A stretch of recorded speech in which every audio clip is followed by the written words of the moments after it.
Halo, Assalamualaikum warahmatullahi wabarakatuh. Pada kesempatan kali ini, kelompok 1 yang terdiri dari Alrisita Ardiawani, Nadia Razalia, Roderni Damanik, dan Febri Antika akan menjelaskan upaya untuk mencapai kesetaraan gender dan memberdayakan kaum perempuan di Indonesia.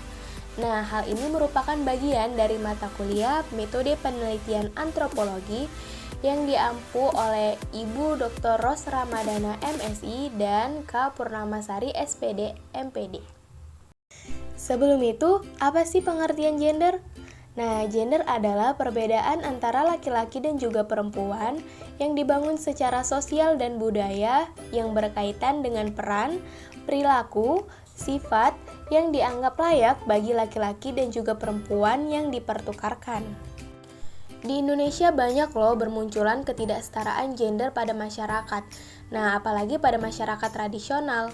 Hal ini dikarenakan adanya budaya patriarki. Patriarki adalah sistem struktur sosial dan prakteknya di mana laki-laki lebih mendominasi, menekan, dan juga mengeksploitasi perempuan. Dominasi laki-laki terhadap perempuan berawal dari perbedaan biologis yang dimilikinya. Yang pertama, kita akan membahas identifikasi permasalahan gender, yaitu kedudukan perempuan di Indonesia dipandang lebih rendah daripada laki-laki. Nah, kesetaraan gender ini kan merupakan perbedaan kondisi dan juga capaian pada aspek hak dasar warga negara, seperti kesehatan, pendidikan, perekonomian, dan juga politik. Kesenjangan gender ini bisa disebabkan oleh bias gender, yaitu perlakuan yang tidak sama dalam memperoleh kesempatan, partisipasi, pengambilan keputusan berdasarkan jenis kelamin dan juga peran gender seseorang. Kedudukan peran antara laki-laki dan perempuan di Indonesia sangat jauh berbeda. Hal ini dikarenakan kaum perempuan dipandang lemah dibandingkan laki-laki jika dilihat dari sisi biologisnya. Dan dengan adanya budaya patriarki semakin melemahkan kaum perempuan. Kaum perempuan dituntut untuk mengerjakan tugas yang disanggupinya saja, misalnya mengurus rumah, mengurus anak, mengurus suami, memasak, dan lain sebagainya.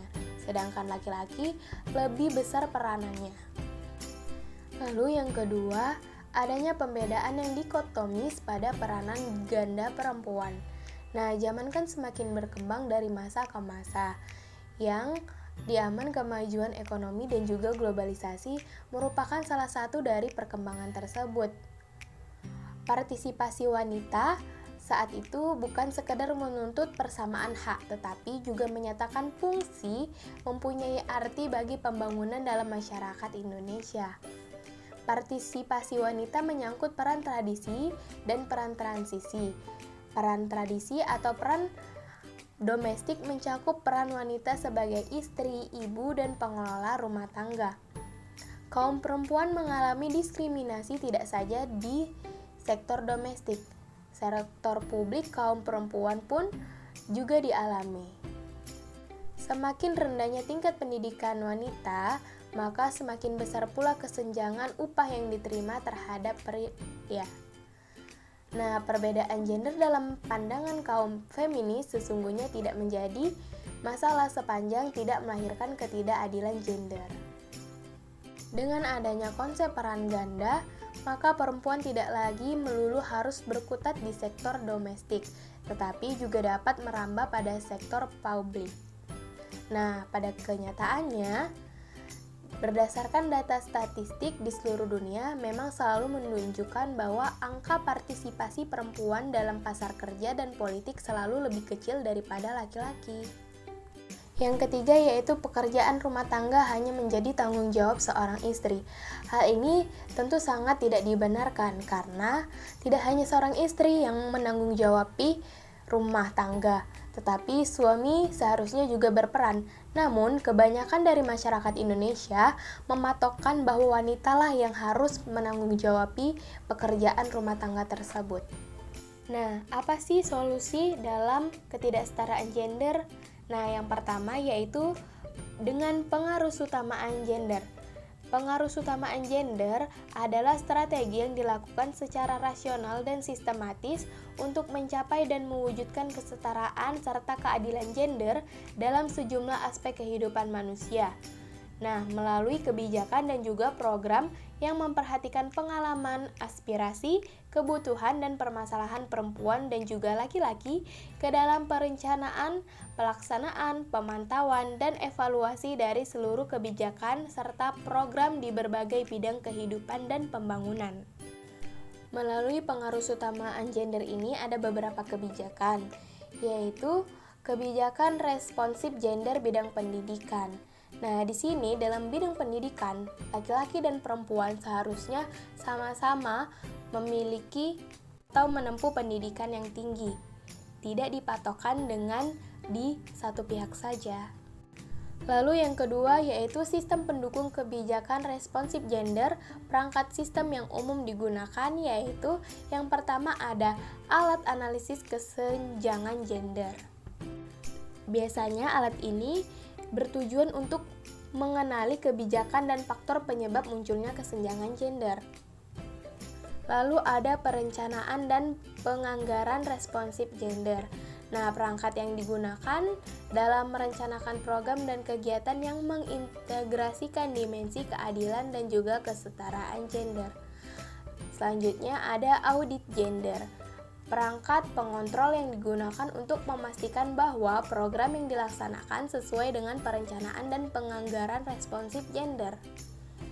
Lalu, ada kelompok kerja pengarusutamaan gender bidang pendidikan yang bertugas menjadi mitra di Kementerian Pendidikan dan juga Kebudayaan, Dinas Pendidikan ataupun satuan pendidikan dalam merancang, mengembangkan, dan mengevaluasi pelaksanaan pengarusutamaan gender pada unit kerja.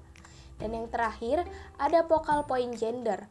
Nah, hal ini merupakan sumber daya yang memiliki pemahaman, komitmen, dan pengaruh terhadap para pengambil kebijakan dan perencana pendidikan di bidang pendidikan.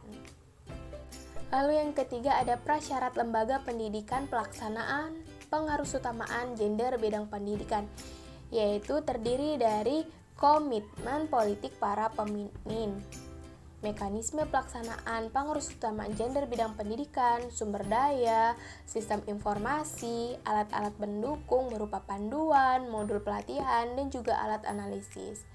Yang keempat ada penerapan gender pemerintah pusat, provinsi, dan kabupaten kota. Nah, mereka ini yang pertama membangun komitmen semua pengambil kebijakan di unit kerja memiliki pemahaman yang utuh tentang pengarusutamaan gender bidang pendidikan, lalu menyusun kebijakan dan program responsif gender agar tidak terjadi kesenjangan gender, lalu mengembangkan sumber daya melalui pelatihan dan peningkatan kapasitas. Selanjutnya, ada satuan pendidikan formal dan juga non-formal. Nah, manajemen pendidikan ataupun manajemen sekolah memberikan kesempatan dan peran yang sama ataupun setara dalam mengendalikan sistem pendidikan di Indonesia. Solusi yang kedua yaitu pemberdayaan perempuan dalam peranannya. Pada hal ini terkait permasalahan tentang ketidaksetaraan gender ataupun peranan ganda pada perempuan harus dihapuskan karena peranan perempuan dan juga laki-laki seharusnya setara, tidak ada pembedanya kecuali dari segi biologisnya. Solusi yang ketiga yaitu semua pekerjaan rumah merupakan tanggung jawab bersama antara suami dan istri. Dalam hal ini, suami dan istri yang pertama harus memiliki komunikasi antara kedua belah pihak dengan pembagian tugas dalam rumah tangga tersebut. Lalu ada pembuatan jadwal untuk mengerjakan pekerjaan rumah secara bersama-sama. Selanjutnya harus ada rasa saling menghargai satu sama lain. Dan yang terakhir yaitu harus ada sikap konsisten dalam membangun kerjasama. Nah, tapi kan ada saja nih orang-orang yang menganggap bahwa pekerjaan rumah tangga adalah tanggung jawab istri.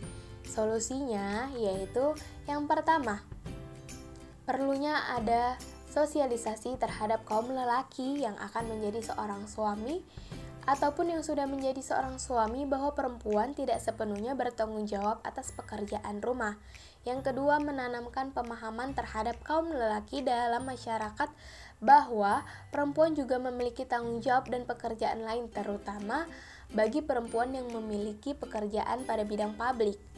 Lalu, memberikan wejangan terhadap kaum lelaki dan masyarakat untuk berhenti bertindak yang seolah-olah mendiskriminasikan para perempuan. Baiklah, itu tadi upaya untuk mencapai kesetaraan gender dalam memberdayakan kaum perempuan di Indonesia. Sekian dari kelompok 1, saya akhiri. Wabillahi taufiq wal hidayah. Wassalamualaikum warahmatullahi wabarakatuh.